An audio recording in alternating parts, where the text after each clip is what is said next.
Hello and welcome back to our channel. So today in this video we are going to discuss about how to get a disabled Instagram account back. So without wasting much of our time, let's get straight into the video. So to recover a disabled Instagram account, start by attempting to log in through the app.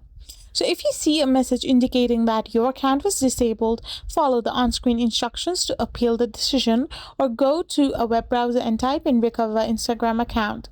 Once you have done this, you can go in the Instagram's help center and see how you can recover your disabled Instagram account. Now, if you believe that your account was disabled by mistake, follow the instructions to appeal the decision and provide any necessary information. If you don't see a disabled message, you might be experiencing a login issue. Consult the Instagram Help Center for troubleshooting tips as well. Now, if your account was compromised, follow the instructions to secure it and prevent it. So this is how you can simply get back a disabled Instagram account.